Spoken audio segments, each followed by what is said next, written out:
Beautiful. Thank you so much, Corazón del Pueblo, everyone that's here. My name is Citlalmina Anahuac. I have a lot to share about sharing not just a historical framework on Mexican independence, but I'm also going to be intercepting with my perception as a decolonial historian and what that means for the Mexican experience. And I'm going to present a perspective that is not known. This is not from the mainstream. This is not something that you're taught in K through 12 education or even at the college level. I have a bachelor's and master's degree in history, and I'm currently looking at actual PhD programs. But I'm telling you that what I'm sharing, unfortunately, does not come right from those spaces. So I'm going to go ahead and share my slide. So welcome. My name is Citlal Miranawak. The talk for today is entitled Mexican Independence, a Decolonial Perspective, Rethinking Nationalism and Independence.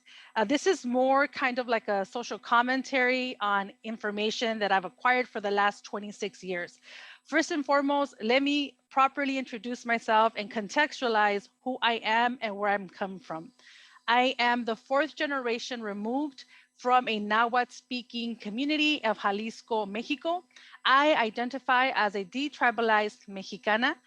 The majority of my family contemporarily now live in Rosarito, Baja California. So shout out to our relatives out there. And that is the land of the Kumeyaay people. I share the following historical information with you with excitement and with hopes that it serves the intention of empowering you and your community. May we continue to tell our stories, may we continue to reclaim, and may we continue to rise. It might surprise you that I'm starting to talk about Mexican independence by going centuries before, right? We're going 3 centuries before the foundation of Mexico as a nation.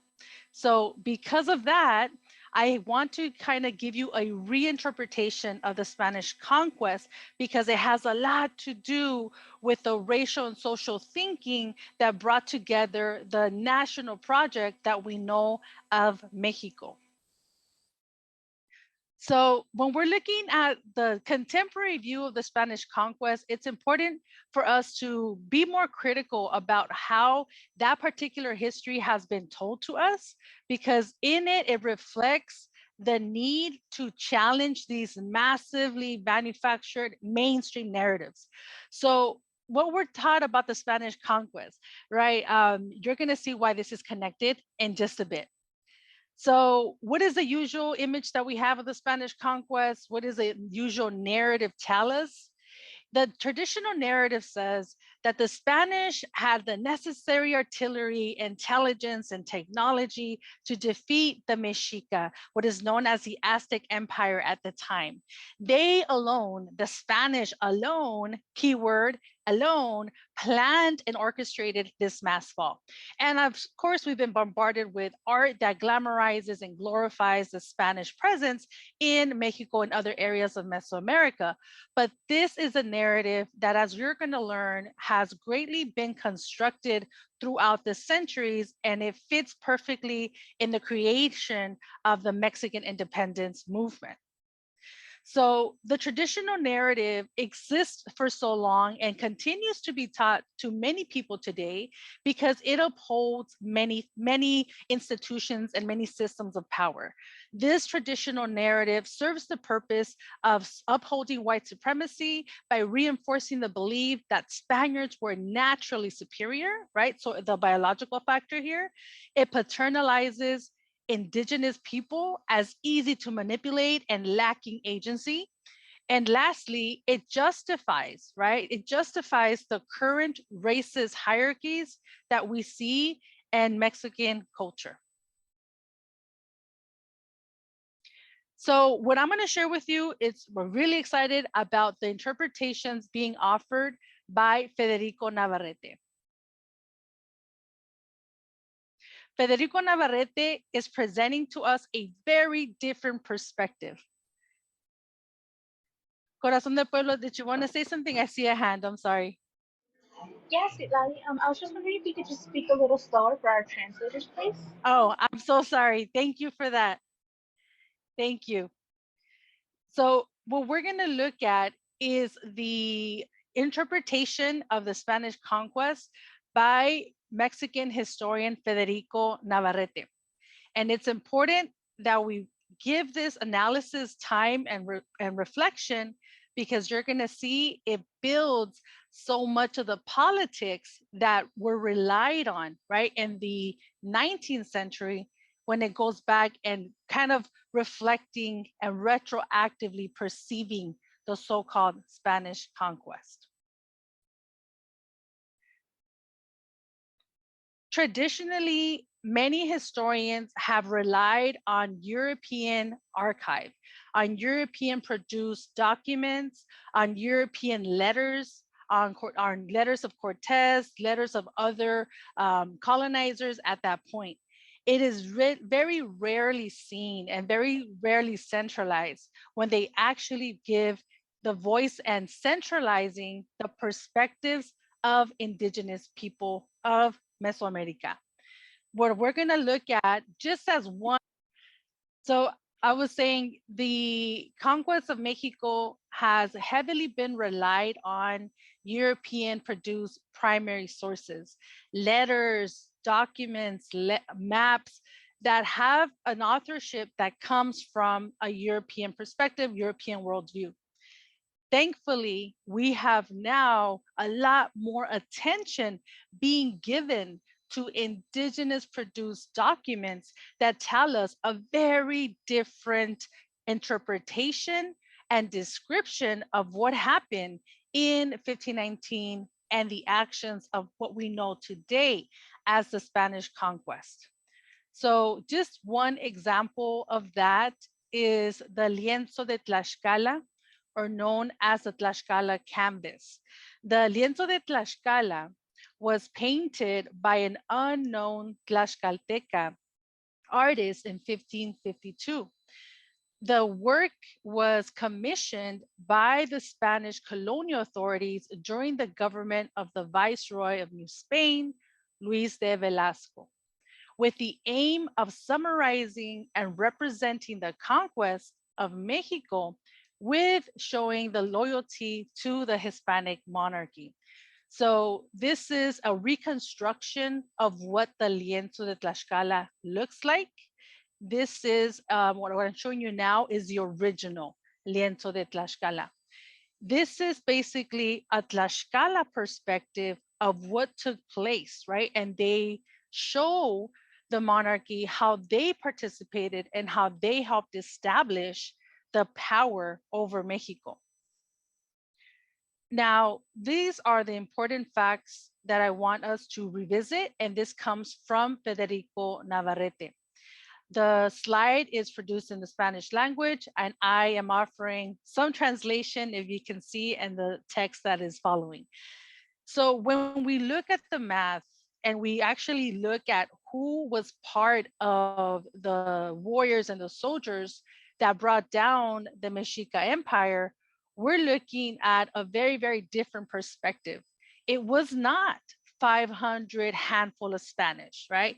The Spanish were about 1% of the entire population that was partook in this battle against Mexico Tenochtitlan.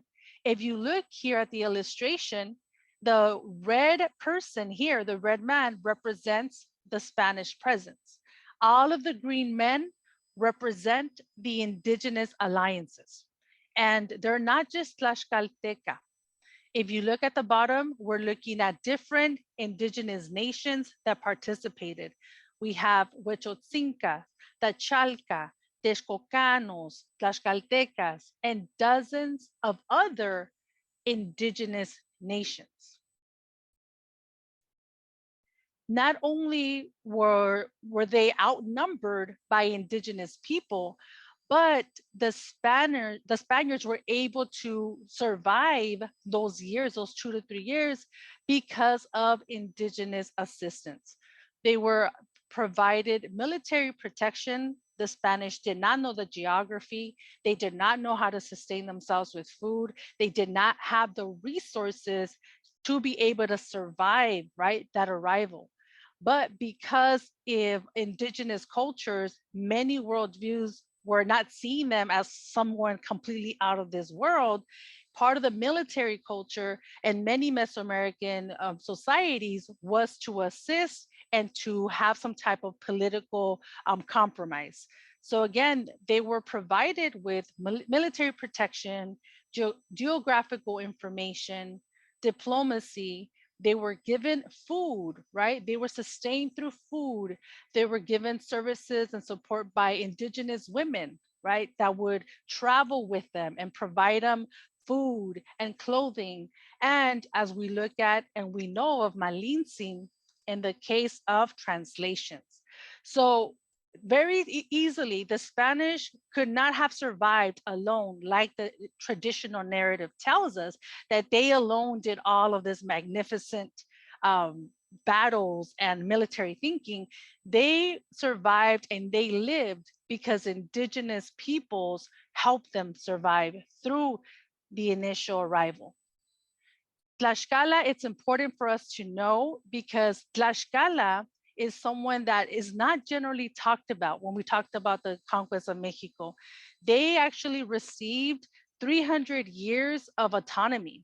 They did not have to pay tribute to the Spanish crown, and they were actually labeled the loyal city of Tlaxcala. They maintained a lot of their autonomy for 3 centuries. Those 3 centuries ended when they created states and the Federation about 1857. This is important for us to know. And as we see, obviously, this is an indigenous example of what they're giving us. This is a Tlaxcalteca perspective. The way that Malintzin is perceived and the way that she is drawn is obviously telling us the type of respect and the type of stature that Malintzin had in the Tlaxcalteca worldview. And today, many indigenous societies in Mexico continue to have a very deep-rooted respect for Malintzin, for what we know as Malinche, very contradictory to the Mexican national narrative of Malintzin that generally stigmatizes her and, and blame her for the so-called Spanish conquest, right? And very commonly known the term malinchista. So there's a whole other conversation that can be had about that. But this is an example. We have La Malinche. There's different dances that different indigenous communities do that honor Malinche. And these are just 2 examples. We have the Danza de la Pluma on the right side. And then we have Malinche Danza from Hidalgo, Yalalal.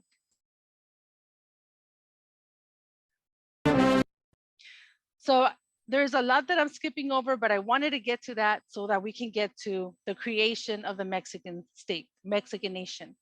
And there's a question that always is asked, right? When we talk about what really happened during the Spanish conquest, people generally ask, naturally ask, so if all of those were myths, if the Spanish, traditional narrative didn't exist, that's all been a hype, right? How do we explain the racist colonialist institutions of culture of Mexico today, right? And it's very interesting to share this with you because Federico Navarrete, in his research, he's looked at documents, letters, politics, laws, census records. He has studied all of that, right? And he has found that the way that we see the Spanish conquest today was not something that happened in the 1500s, in the 1600s, in the 1700s. It's something that was developed as a political ideology and perspective of the past in the 19th century. So, according to Federico Navarrete, the Spanish conquest has been, the view of the Spanish conquest has been manufactured as a defeatist view. The Mexica, which is the identity where Mexico comes from Mexica, Mexica being the last civilization empire of Mexico, It became known as Mexico in the 19th century as Criollo Mexicans, right, which are the elite Mexicans at the time, attempted to create a defeated indigenous, all indigenous people, homogenized all together to promote the ideas of modernity and nationalism. So this is something why I'm bringing this in this talk today, because the perspectives of indigenous people in Mexico has been used politically by the Mexican government. So I'll very quickly talk about some, right? Just so that you can kind of see the racial makeup of Mexico at the time, the intentions behind it. Mexican independence, when we're looking at how it started, who was at the leadership, who was guiding the, the independence movement, you're seeing a population that, even though there were Mexicans of color, there were Black Mexicans, there were indigenous folks on there, the majority of the leadership and movements for independence were comprised of criollos, the Creole landowners. These are Spaniards who are born in Mexico, who were under, they were beneath the Peninsulares, right? They're beneath the Spaniards who are there, who are coming from Spain. Those are the Spaniards that have the power. The criollos are beneath them, and beneath them are what people call mestizo. And then we get the racial hierarchy of indigenous folks, Black Mexicans, and other ethnic groups of Mexico. So, for example, the Iguala Plan, the Spanish Plan de Iguala in 1821, was an appeal issued by Agustin de Iturbide, a Criollo landowner and a former officer in the Spanish army who had assumed leadership of the Mexican independence movement in 1820. His plan called for an independent Mexico ruled by a European prince, right? So they wanted to be separate from Spain, no longer be a viceroy of Spain, but they still wanted to continue that practice, right, of monarchies. And so this is part of it, right? They wanted equal rights. They wanted to retain the Roman Catholic Church as the religion, right, that covers all. And the equal rights that they were focused on were about the criollos and peninsulares, those Spanish ancestry on both sides, born in Mexico and Spain. And most importantly, they wanted elimination of property confiscations.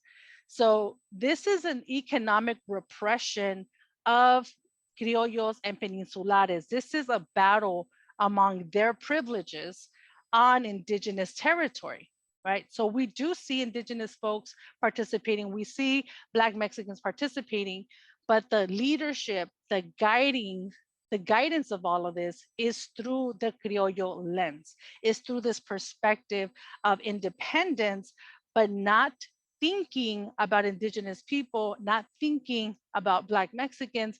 It was about maintaining independence and autonomy as criollos away from the Spanish crown. Very similar to what happened in the United States. So I wanted to get into a little bit about that, because you're seeing criollos naming the country, right? Mexico, right? Naming the term Mexico that comes from the Mexica. So one of the arguments that Federico Navarrete makes, and other historians agree, is that in choosing the Mexica identity for this nation, it was a way of homogenizing all indigenous people and constructing the idea that all indigenous people were defeated, right? All other elements of nationalism upheld Eurocentric views. So in short, it's basically saying the Mexica have been conquered, they've been defeated, therefore all indigenous people are defeated. It is now a new settlement, we're a new colony, we're becoming a new country, and we're gonna use that as the past. And let's think critically about that, right? If Tlaxcala had so much to do with the creation of Spanish crown in Mexico, or what is called the New Spain, Why wasn't Mexico called Tlaxcala, right? Why wasn't Mexico called Tlacopan, which were the name of allies that were leading the defeat of the Mexica? So these are things that I pose as historian when I'm coming across this information. And we're now skipping over to the 1800s, right? We have this view of indigenous identity. We have this view of a defeated indigenous past. But what are Mexicans experiencing? What is happening in Mexico culturally? One of the really, really fascinating information that I came across in the last 3 years is this linguistic piece that I found out. In 1820, more than 70% of Mexicans were speaking an indigenous language. That is completely it completely shifts away from our understanding of Spanish history, right? In Mexico, for example, I thought, oh, we've probably been speaking Spanish for 500 years because the Spanish have been in Mexico for about 500 years. And so that was my wrong thinking, right? I had no idea that indigenous resilience, indigenous culture, indigenous language was such a powerful element that continued for 3 centuries after the so-called Spanish conquest. If you follow the language markers of Mexico, by 1889, only 38% of the population spoke an indigenous language.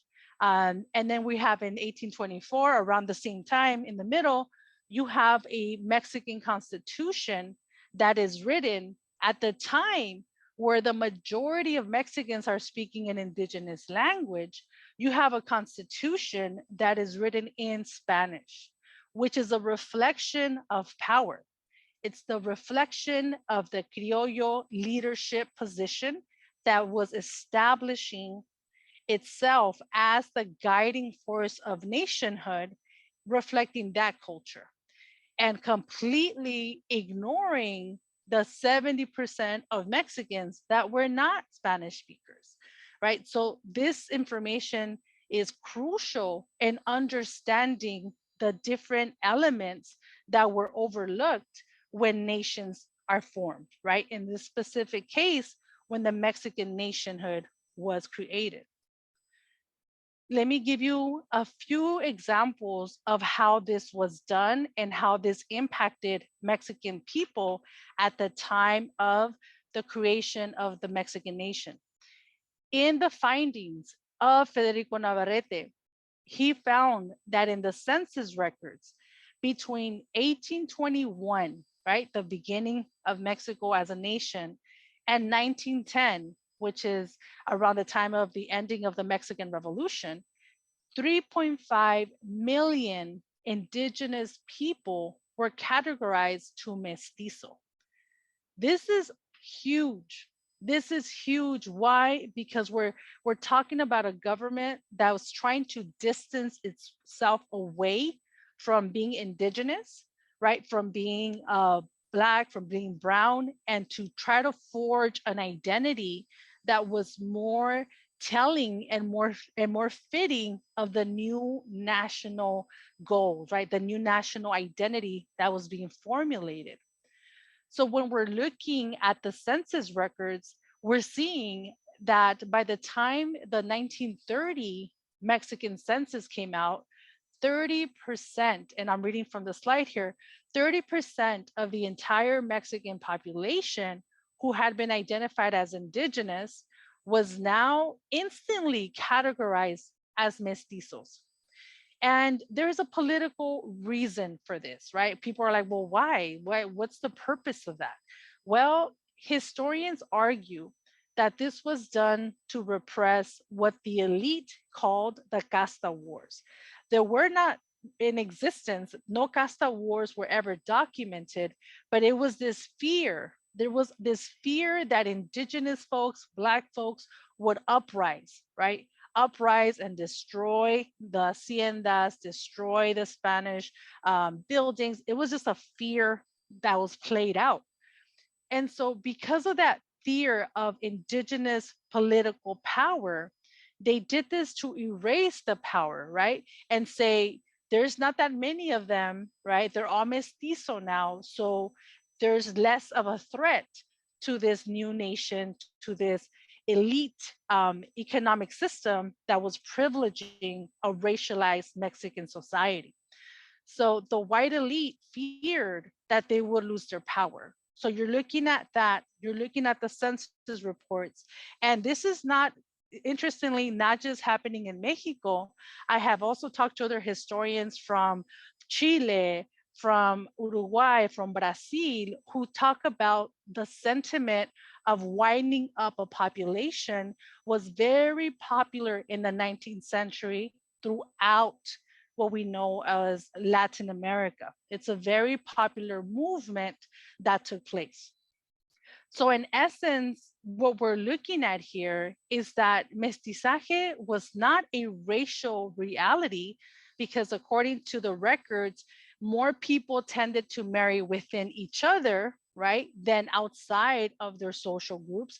There were cases, right, that people married outside, but the consistency was that generally you married within. So, criollos would marry criollos, indigenous folks within indigenous societies. So what's happening then is what Federico Navarrete calls the massive linguistic displacement. It wasn't that indigenous people were whitened up racially, but rather through language.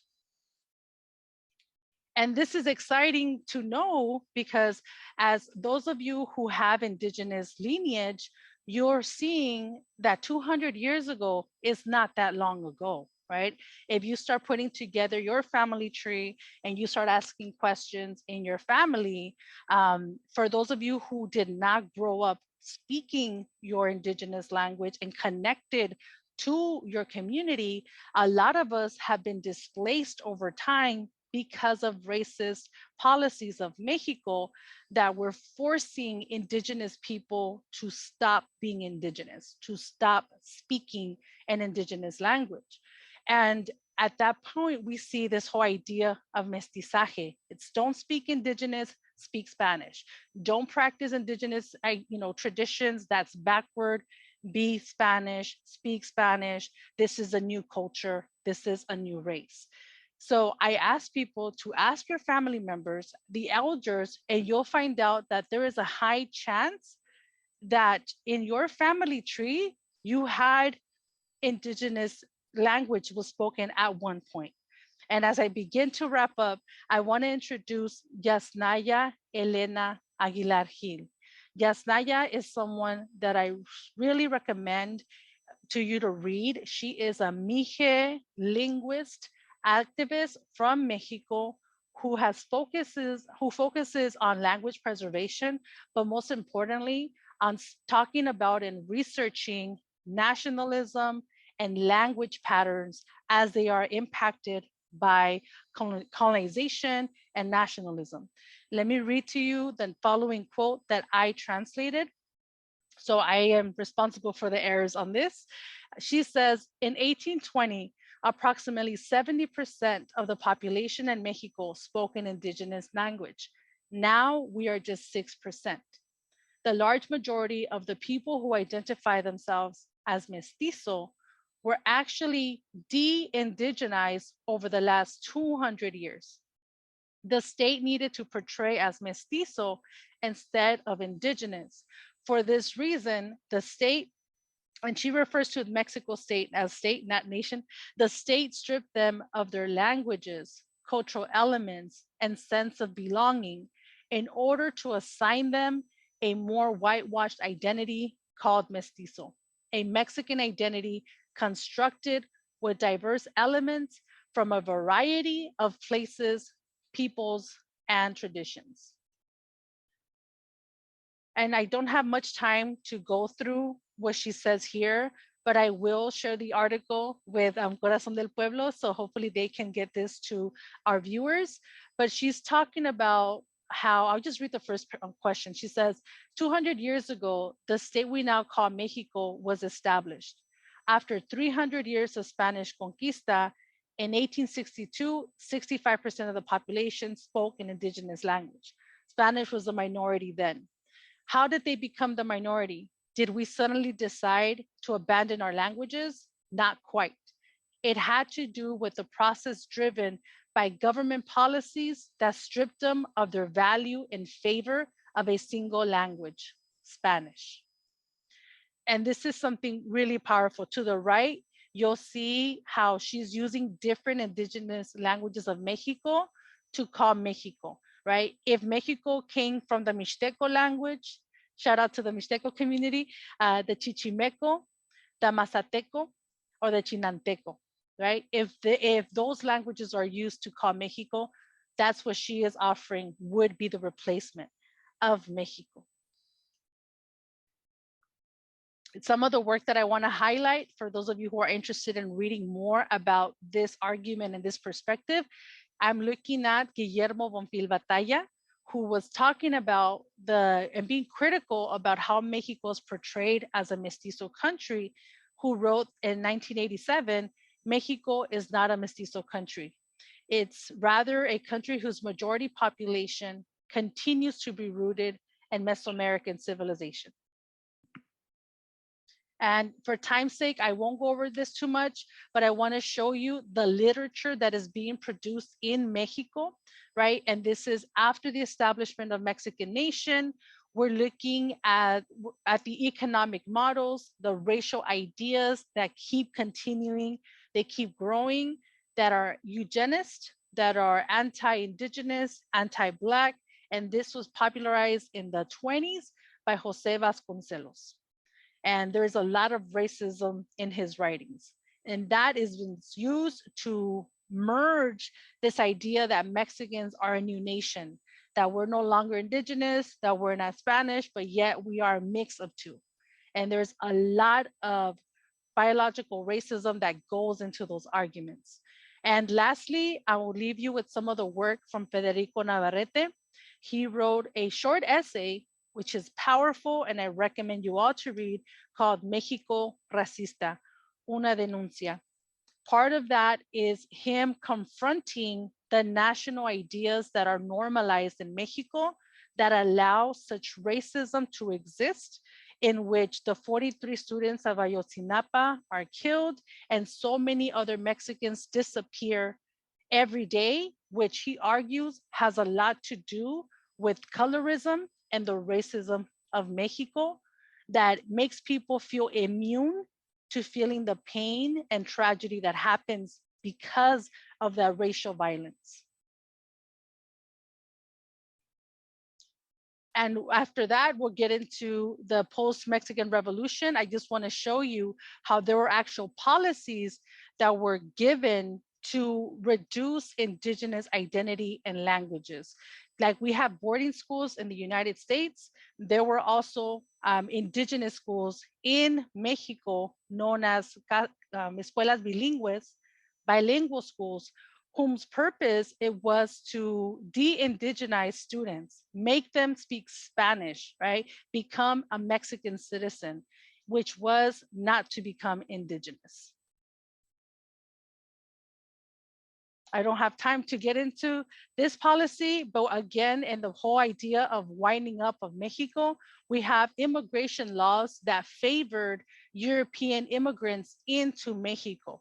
Very similar, like in the US, they favored European migration and they were given a lot of grants, a lot of privileges that allowed them to quickly align themselves with the elite that was dominating a lot of industries in Mexico. An example of that elite that continues in Mexico is Vicente Fox, which is a criollo, right? If we think that Mexico is free, I really want to challenge us to think and go back and see how many of the positions and presidents of Mexico have been direct descendants from Spanish, from Europeans in Mexico. And do we really have a democracy when the racial ideas and positions of leadership are intact? And lastly, the commentary from today, since today is the Independencia de Mexico, this very popular image that shows how it was before under the Spanish colonization. and a criticism for today. How have these racial positions and hierarchies been maintained over time? And what does that say about the work that we are yet to do as people of Mexican descent or people in Mexico? And in conclusion, thank you for bearing with me.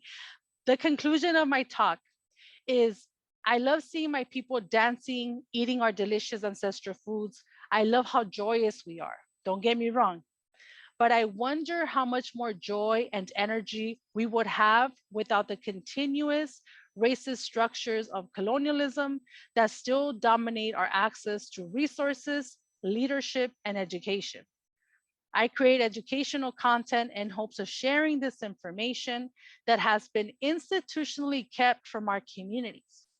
My hope is that we all gain a critical perspective on identity and how our understanding has been manufactured by Eurocentricity. May we continue to rise above it all. These are the books that I recommend: México Profundo by Guillermo Gil Batalla, México Racista by Federico Navarrete, and Unos Otros Sin Estado by Yasnaya Aguilar Gil. Thank you, Corazón del Pueblo, for inviting me. Everyone that is here in attendance, the interpreters, the communities that are making their way and allowing me to share this perspective. Thank you to the community.